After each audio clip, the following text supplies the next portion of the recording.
Tell me the truth. Are you a procrastinator? If you are, have you ever thought about why? Like really thought about it and figured it out? I will bet you if you are a routine procrastinator, you are also probably a perfectionist. They go kind of hand in hand, right? Think about it. Let me tell you a little story. So, I used to be very much a perfectionist, like almost perfect grade point average all the time. Um, and when I graduated pharmacy school, what I should have done, looking back, the shoulds, right? What I should have done is take my darn test right away, my NAPLEX exam, which would get me my pharmacist license right away. I would have had the best chance of getting the very best score. Obviously, right? I had been studying and studying and studying for like 4 years straight, but I didn't do that. I procrastinated. I didn't stay home and like study that summer. No, I did not study any extra. And I waited. And then I started my residency and I still hadn't taken it.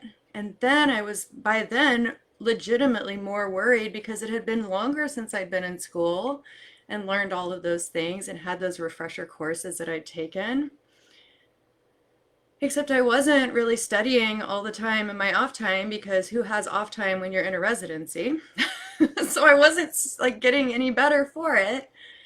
And I waited and I waited and I upset everybody in the residency program, I'll be honest. They were all kind of annoyed with me because they had to sign my prescriptions while I was like, this was for the VA hospital and we were allowed to prescribe medications if we were a fully licensed pharmacist, which I should have been by this point, but I was not. And so finally, I took my darn test because I felt like I absolutely had to. I procrastinated and procrastinated until I could not procrastinate anymore. And I took the test, and what do you think happened? I passed. I did fine. I probably did not do as well as I would have done had I taken it right after I graduated. But that was like, looking back, really embarrassing. It was embarrassing at the time. I was kind of kicking myself for not doing it. But why didn't I do it? I didn't do it because I was scared, right? I was afraid I might fail. I might not do it perfectly the first time. And I allowed myself to be afraid and I allowed myself to procrastinate. So, if you are a chronic procrastinator, I bet you there's some perfectionism involved. And if you are a perfectionist, I'm going to tell you that I think perfectionism is one of the biggest thieves of self-love, joy in our lives. It just steals all of that, right? It means basically that we are letting our self-worth be dependent on what other people think of us. You know, I wasn't super afraid to fail that exam for myself. I was super afraid to fail that exam because I was afraid of what everybody would say. That I was stupid, what the heck did I do in school for those 4 years? How did I get straight, like not straight A's, but really good grades in school and then flunk this exam? I was in a really competitive, really good residency, and that would have just been, I thought, humiliating. So my need to be like perfect and pass the first time really, really did not do me a service. Did me a major disservice, in fact. That's just one example. I have been a perfectionist for my entire life. Basically, somewhere in there, somewhere I got this belief that if I wasn't perfect, I wasn't lovable. Right? That my doing things well and being recognized for them was somehow tied to how lovable I was, how good I was, how worthy I was. And that was a hard one to break. Really, really hard. That one, the perfectionism, I still battle with it. I am doing so much better now, believe me. But it was with me for a very long time. Now if I could go back, I say things like, well, if I could go back, I would like not care about my grades because what did that get me?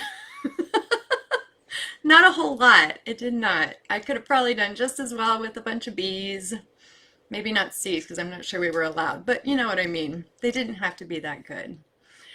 Um, just think back in your own life and see if you, I mean, if you are a perfectionist, you probably know it, right? It causes all kinds of other problems too. You know this as well if you are. You know, you don't necessarily let or trust other people to do things. Think back to group project experiences and how frustrating it probably was if you were the perfectionist of the group and other people were like, whatever, C's get degrees. Very different attitudes and doesn't always go along very well together. Um, yeah, so today I'm just talking about perfectionism and how it is a thief of joy, it is a thief of self-worth, it is a just all kinds of bad. Tomorrow, I'm going to talk about being a recovering